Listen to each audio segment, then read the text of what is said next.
Right, but basketball is not like anyone can go and play basketball, but you're not going to be able to go pro. I feel like the draw of something like a cornhole tournament is that you can say this is an everyman. Like you can go pro.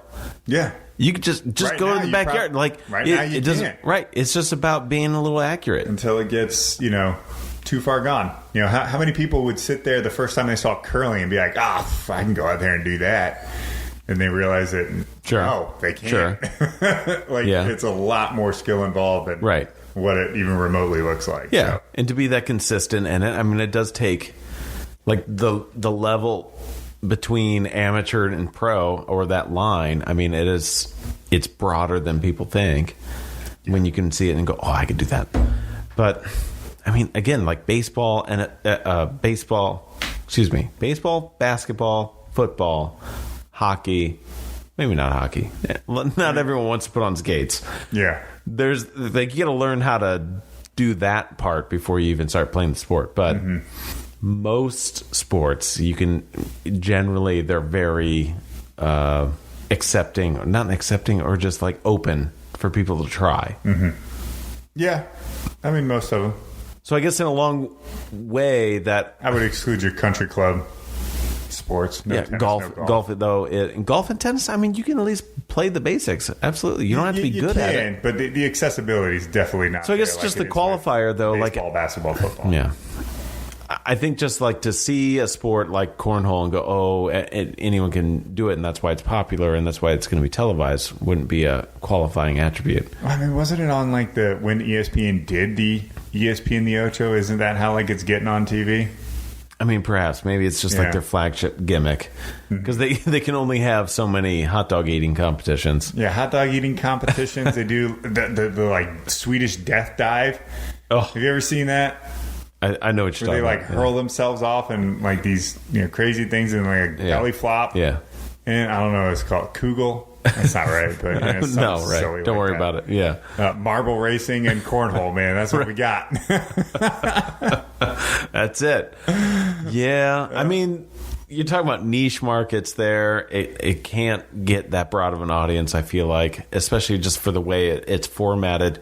I mean, you have to be able to get an audience, and all the major sports have the capacity of having a vast audience. Lacrosse, rugby, cricket can have those types of audiences in sport. Yeah. Yeah. Again, though, in conclusion, lacrosse, I mean, that would be my vote. That is one that needs a lot more credibility. That gets forgotten. One that I also forgot into the beginning of the conversation. Yeah. Well, I think that wraps that up there. So let's let's keep this obscure somewhat. This is who you got. This is your who you got. Yeah, I'm a fan. I walk over into the house today, expecting to see the Chargers and the Steelers game on, and the Westminster Dog Show is on when I come into the house. So believe it or not, Eric, believe it or not, football's not everything. Okay. So there's nothing wrong with the dog show, by the way. So dog show, or you put it's Thanksgiving. All right, this is our Thanksgiving theme, going back to it. Like, what would you rather watch during the holiday? The parade and dog show later on, so like very soft stuff, easy to ingest, or 3, I would argue, very mediocre NFL teams. Okay, so or games. Bears, Lions, terrible. Cowboys, okay, first of all, let's just start. Okay, stop. First game. Yeah, I don't want to watch that at all. Right. Lions, no one Bears. wants to watch the Bears and so the Lions. All you're looking for is pride in that one. Will they, won't they? Will the Lions actually win a game? It's a sideshow. It's a joke. All right. Don't need to watch that. Yeah. Like, flip over the channel and see what the score is, but don't care. Second game? Raiders, Cowboys. Raiders have, much to try and regain in the division. They're falling fast, and they're not. They're 5-5 right now. Cowboys are 7-3. I think on paper, I think that's not a bad game. It's all right. It's all right. The Cowboys should win. If they don't win. In fairness, we'll see if CeeDee Lamb went out with a concussion today, and Amari Cooper's already ruled out because he has COVID. See, that doesn't. Those are the two best. That doesn't drive that much interest, though, to me. It's like still, I look at that matchup and I go, Cowboys just need to make the luster there for me. Is not having their two top playmakers. So like now you have a banged up team with a team that has gone through a lot of turmoil in the season. Like man, I don't. And I think we. Have I don't care about those teams, too, man. We got Bills Saints. To close out and the Bills night. Saints, like what's going on with the Bills? The Bills, man. It's the same thing we were talking about with the Chiefs a couple weeks ago, man. The Bills are going through it now. Yeah. They lost to Jacksonville, and they lost again today. And so the Saints have had these, like, they're kind of back and forth, hot and cold. They're really awesome, or they kind of suck. Yeah. Or they're just okay. Honestly, I'm not excited. And the thing about those last two games are they're cross conference. There's no divisional impact. They're not even in the same. Like the only other time they would meet is either 4 years from now or 3 years from now, whatever the rotation is, or in the Super Bowl. 4 years unless a rivalry sustained. So every year there were always two games, regardless, that the NFL could set up. So like when Peyton and Brady would always play each other every year. Oh. The NFL set it up that way. Right. That was one of the two games that they had, like, essentially kind of like college schedule where they could schedule it as is. Yeah.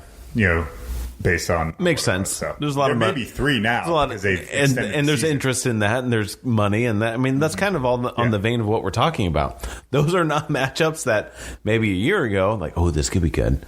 It's not. Yeah. Those are very, to me, those are very mediocre football games.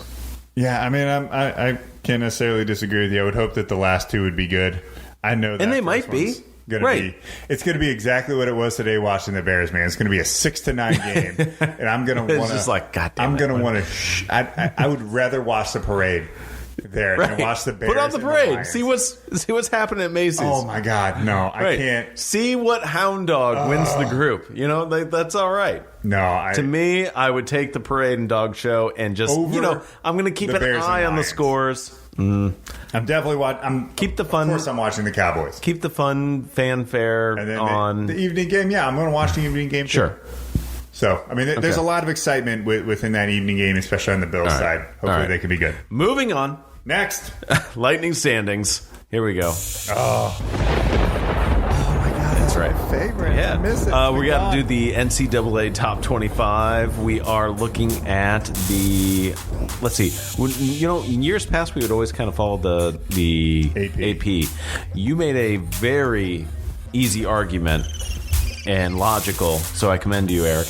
Why not go with the standings that actually decide who goes in the college playoffs? CollegeFootballPlayoffs.com. Duh. That makes a lot of to borrow a term from the 90s. Matter. Yeah, right. Like, okay. So I felt kind of dumb when you're like, why don't we just look at that? Oh, yeah, that makes sense. Yep. So anyway, let's go from the bottom, right? Go for it. All right. So at 25, you got Mississippi State, 6-4, 9-1. Go to Houston at 24. 23 is Utah at 7-3. So they must have had a challenging season. UTSA is undefeated, 10-0. So they are ranked at 22. University of Texas, San Antonio. Thank you. 21. The Razorbacks though are 7-3 out of Arkansas. NC State also 7-3 at 20. San Diego State 9-1, 8-2. Pittsburgh at 18. Iowa 8-2. Looking at Texas A&M at 7-3 and Wisconsin at 7-3. And lastly at 14, BYU 8-2. I'm going to kick it over your way, Eric. Pun intended. Man, so Oklahoma. This was a big shock. They were in the top 10 last. I think they were like 5 or 6. Yeah, and they lost. Radler, I think is the quarterback's name there. Has just had a very tumultuous season. He was projected to be the number 1 QB draft pick, and he looks awful. They're number 13, by the way. 9-1 there for the Sooners. Mississippi, Ole Miss, 8-2. Baylor, 8-2 as well at number 11. Wake Forest, 9-1. This is not a team we're used to seeing up there for football. Occasionally for basketball back in the day, but definitely not for football. Oklahoma State, 9-1. At number 9, Notre Dame, 9-1 as well. Also Michigan State, 9-1. And then we come up to Michigan at number 6, 9-1 as well. A lot of 9-1 teams there. Cincinnati is 10-0 at number 5. Ohio State is number 4, 9-1. Oregon is 9-1 at number 3, which we mentioned earlier in the show. They lost to Utah, number 23. And so they are definitely going to be dropping out of this list, at least a little bit further down. And Alabama, number 2, 9-1, Nick Saban's team. And then the undefeated Georgia Bulldogs coming in at number 1, 10-0. Georgia's good. But can we take a moment and talk about Cincinnati living up to the hype? There was quite a bit of analysis saying, look out at Cincinnati. That's a good club. Like, it was game 1 or game 2. Who were they playing? They were playing Indiana, I think. Somebody. I think it was Indiana. I could be wrong about that, but they were really talking about, it was early season, they were talking about how good this team was and were they going to live up to expectations, this and that. I mean, and here they are, they're 10-0, number 5, but in standard college football playoff fashion, whether it's the BCS or whether it's, this board of people, that sit here and choose these teams, they just don't give the respect sometimes to these teams that they deserve.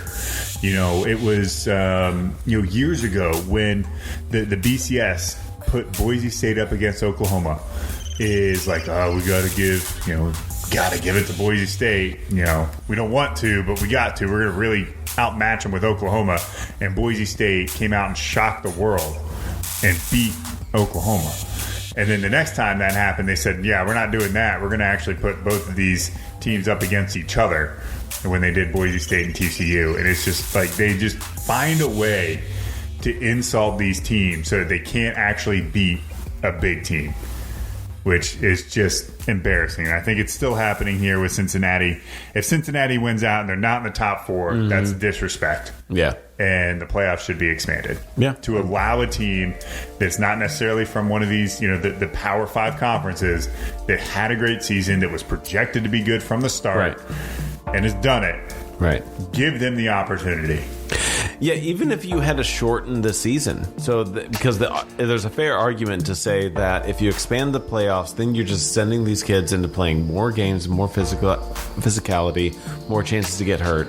Well, you can shorten the season even by a week. Like, you'll know who's You definitely can shorten it by a week, but let's be real.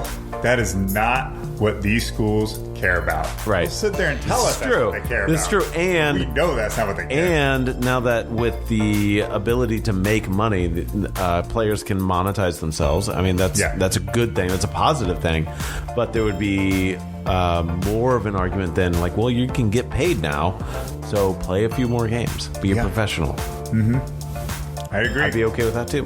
Yep. All right, how about some best games to watch, Eric? Let's wrap this up. I got one. Michigan, Ohio State got the big game this upcoming weekend. That is number 6 versus number 4. Obviously, it'll change a little bit.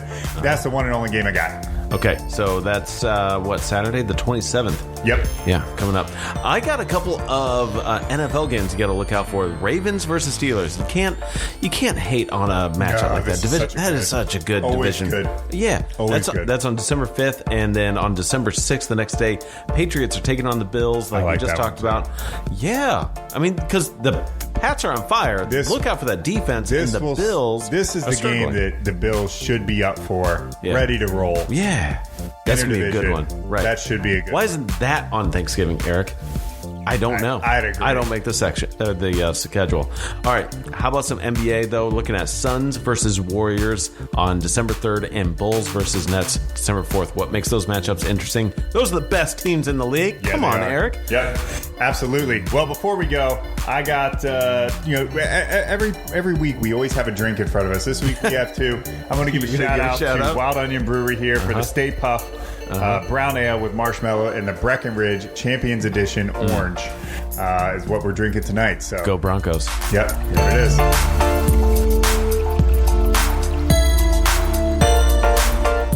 Thanks for tuning in to Average Sports with Average Guys. Don't forget to like, subscribe, share, and tell your friends, and we'll see y'all next time.